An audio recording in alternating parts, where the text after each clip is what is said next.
Leopard Nation domination. Let's go. All right, welcome back here. Another edition of the Leopard Lair. Bob Burek, Rob Roberts. Joined also today by none other than Mac Aljancic. Mac will be stepping in for us also on our YSN coverage tomorrow of the Leopards Perry game. We had some prior commitments for a few things, so we're going to put Big Mac on the mic tomorrow. Yeah. You ready to go?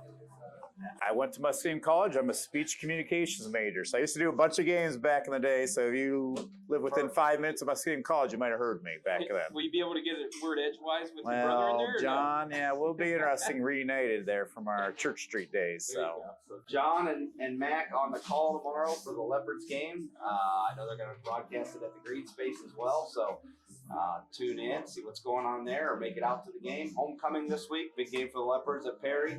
Talk a little bit about that here in a few, but let's go back to last week. Leopards travel to Lake. Rob, we talked a little bit last week about how Lake was going to be physical, and you see right off the bat, they come in physical, mark tackle, cause a turnover. We had 2 turnovers in our first 4 plays. Put our defense in a bind. But one positive thing for our defense, missed field goal here on the first one, and then they ended up giving up a field goal a little bit down the road here. Here's the second one. A little unlucky there, not a bad pass. AJ went up for it, just couldn't hang on to it. Of course, they get 3 out of this here, and the Leopards will do an all 3-0 there. Bob, those kicks look a little bit like you on Turkey Day there. Some wedge shots there, huh? Similar. Lake comes out again. We talked all week about how physical they were going to be, and they wanted to run the football, and they did that. I don't know what their final stats were rushing-wise, but I know they ran the football real well. Saltberger did a nice job for that. Yeah, he ended up with 89 yards. They spread it around between the quarterback and Baker.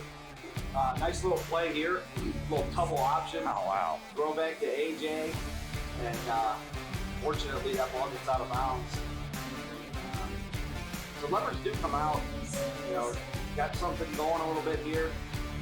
Seaman does a nice job. We'll cut back there, and the Leopards will pick up a flag here, a couple of offsetting penalties. It was an emotional game, Rob. Yeah. So 3rd and 4 there, the Leopards come out, nice little pass play, Paul's fumble, we jump on it, go first down. Next play, Connor Adelman pulls his way to the end zone, put the Leopards on board. Cut it to 10-7, Rob. Leopards were in it. Until this play. The ensuing kickoff here. After the Leopards cut it to 10-7, Ty Miller for Lake, just right up the gut, finds a little hole, one cut, and this kid was gone. Nobody that could catch him.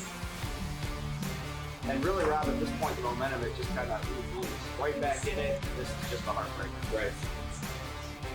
91 yards. 17-7, and then stop it for home. So the rest of the game, the Leopards kind of went to a wildcat package, if you will. Connor Adelman in and out at quarterback a little bit with Mr. Cruz. And, the Leopards continued to fight hard, Rob. Just, like you say, the physicalness of the Lake running it back started to wear down the Leopards. And again, we talked on Friday night, the numbers, when you look at the sideline, and the Leopards had 40 guys in pads, and Lake had 70 guys in pads. So the numbers game at this point were just wore us down in the second half. You can see they continued to run the football on us. We just had no answer. And I saw Coach George Saturday morning and talked to him from Lake, and he was complimentary of our defense and everything, but we just wore you down. That's what they did. They sold them for another touchdown. The Leopards go to lose 38-7 at Lake, dropping to 0-5 now on the season. And off the rebound this week, homecoming coming up. Perry comes to Louisville, and we'll talk a little bit about that game. So again, this week, homecoming, Leopards welcome Perry to Louisville Stadium. Perry comes in at 1-4, but a pretty deceptive 1-4, to be honest with you, Rob. They lost to Central Catholic in overtime, then they beat Akron East in overtime, and then they lose to North Royalton in overtime, and then they battle McKinley right down to the wire, 27-25, and then they take a tough loss to Jackson, who this year is a really good football team. So, don't be deceived by that 1-4 record. I think Perry's a good football team, and what they do over there, is what they've done for the last 150 years. It seems like playing football. Talk about their wing tee there, Rob. Hey, if you stop the run, you can stop Perry, but unfortunately, not many people can stop it. It's going to be physical. They're going to come out. They're going to hit. If we can score points, we'll be in the game. If we don't, we're probably staring at 0-6. But Mac, you coached there, right? Before? I started my teaching career back in 1993 at Perry, coached under Keith Wakefield, who coached from like early 80s to about 2002, took a sabbatical, and then came back about 2014 and really turned around to where they made 2 state championship appearances here a few years ago. Yep.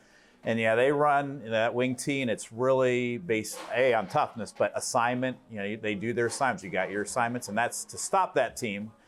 You really have to play assignment football defensively. Take care of your link in the chain, as Coach Fair used to say. Your own grass. Yes, and I know that. Coach Davis, former defensive coordinator before he became head coach, but I remember they played probably one of the great upsets of all time when they beat Columbus DeSales back in the playoffs and on our run to the state championship. But they ran, I believe, the veer or the triple option, and that was really based on assignment football, taking care of your role. And if we can do that and clog up lanes, I think we can slow them down and put ourselves in position to have a chance to win. Because Central's they're right now, they're kind of teetering a little bit, and their rival smacked them around last week, Jackson. So hopefully we come out ready to play, and playing at home, hopefully we can get her done. Yeah, you talk about assignment football, it'll be interesting to see in our 3-front, when you're in that middle, your job is to tackle the fullback, even if he doesn't have the football. Yep. If you're on that outside, your job is to take the quarterback. So, whatever your job is, you got to do your job, and we'll see how the Leopards come out. See if we make any changes defensively. I don't know that the 3-front would be ideal against that option, but we'll have to wait and see. I'm sure Coach Davis will have the boys ready to go, have a game plan in, and see what happens. Yep. So Friday night, homecoming versus Perry.